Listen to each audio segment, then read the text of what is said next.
Hey, okay, this is going to be a two-parter. A neighbor of mine who I didn't know moved and left a mama dog, a younger female from a previous litter, and 3 puppies. And they would come and hang around with my dog. My dog stayed on this really long chain where he'd get to all the yards, still get a little exercise, fresh air, go potty, all that stuff. And they just all kind of hung out. It was kind of like, friends. And they started being around all the time and getting really thin. So I started feeding them because I realized, and then someone confirmed to me that they'd been abandoned. And I had started trying to find them help, to get someone to come out and help me get them to a no-kill shelter, because one of the puppies got ran over, and that was it for me. And I went and had to take him up off the road and put him someplace where he wouldn't get scavenged or run over more, have some dignity, is what it was. And I'd gotten the runt. She was so tiny, and I named her Itsy Bitsy, completely socialized. And she was well behaved and sweet. I was working on the younger female and the other puppy, and Mama was already socialized fine. And they were making progress, I got them to where they'd come in the house, and after a little gentle chasing, would let me, check their ears, because they had a problem getting ticks in their ear canals. And, and pet them and all that good stuff. So, I'm asleep one day in my living room. You do that a lot when you have fibromyalgia. You just kind of drop off randomly. And I was woke up by the sound of gunshots outside my window. And Itsy was screaming. I jumped up, went to the window, opened it, and started screaming and crying. Well, not crying, begging for him to stop. And he just kept shooting her with a low caliber air rifle kind of thing. It's what it sounded like, but it was low caliber. When I got to the window, she was in perfect, she would have been perfectly fine. If I would have taken her to the humane society, she would have been fine. He just kept shooting her with me telling him to stop and begging to stop and screaming. And then when he ran out of ammunition, he beat her with the butt of his rifle. And she still didn't die. She just kept screaming and crying, and I couldn't get to her. And because there was no door back there, and by the time I got around the apartment building, she would have been dead anyway.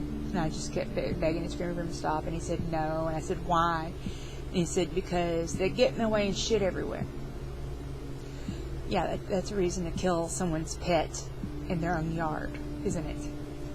And that's, as far as he or the landlord or anybody else around here knew, those were my dogs. And they were, in a technical sense, since I was caring for them, and they stayed here and all that stuff. But anyway, he picked her up by a bleeding shot leg, screaming and crying and squirming, and took her around the corner, and I went shot out the front door. And I got out there in time to see him throwing her in the back of his truck. And I was like, you could have at least put her out of her misery. And he said, if you want to know the truth, I stomped her when I got out of your sight. And I went off. It was one of those righteous anger things, okay?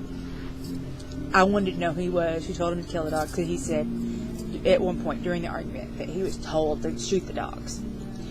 And it just went on and on for a good 40 minutes. And at least for 15 or 20 of it, he held the rifle the whole time while we were screaming, arguing, and cussing, and he was being very aggressive and very hateful with me and trying to make me go back into my apartment.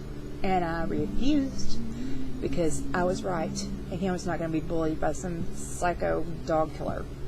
Okay. I went and called sheriff, because I didn't know if what I'd seen was a crime or not.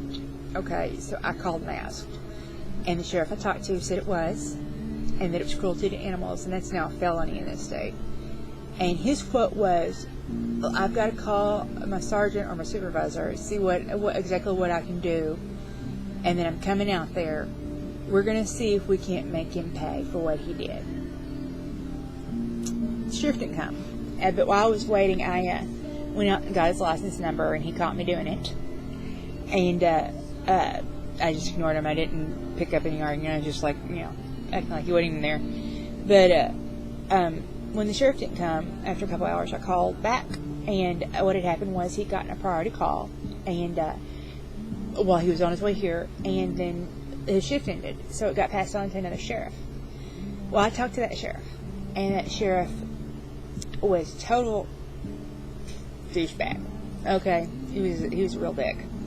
When I got out and gotten the license number, the man had called the sheriff's department and made a false report that the dogs are vicious and that they were nuisances, which gave him a legal right to shoot my pet in my yard. But no matter what he had the right to do legally, what he did, the way he did it, was inhumane. This sheriff refused to come out. The man was still here. The dog, beaten and shot, was still in the back of the truck. He just refused to come out. Said it was a he said, she said situation. Gave me attitude and started asking me about crap, about insinuating that I was crazy, essentially. Because the guy, when I was arguing with him, was talking about how I was crazy. I was a crazy bitch. He kept saying I was a crazy bitch and going around doing this stupid chicken dance like an idiot. And he refused to come. And I couldn't get any help locally, so I got help from PETA. Mainly to help me get the remaining 3 dogs, which 2 have now since died. Only Mom is left. Every time I went outside after this, the guy, when he was working on the stuff, would go out and stand next to his pickup truck next to where I saw him put the rifle up. Every time I took my dog out, he did that. And I had to send Monet away, my dog, even though he always stayed on a chain, because I was out talking to my neighbor one day, and he decided that was the time, because I was telling the neighbor about what happened, because, she was also trying to help take care of these dogs too and feed them, help them survive. And he called the sheriff's department, filed a false report saying that my landlord and her kids felt threatened by Monet, that he felt threatened by Monet, when Monet has never met a stranger. Monet is the worst guard dog in the world because he thinks everybody's a friend. Plus, he was always on a chain, and unless you come in my yard within his chain reach, he can't get anywhere near you. And I figured what he was trying to do, because see, they didn't tell me.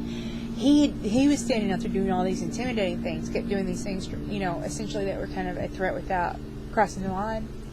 And I called, just talked to somebody oops, I hit the microphone, just to find out, is there anything I can do as a preventative measure, because I was feeling unsafe and threatened, and I still do.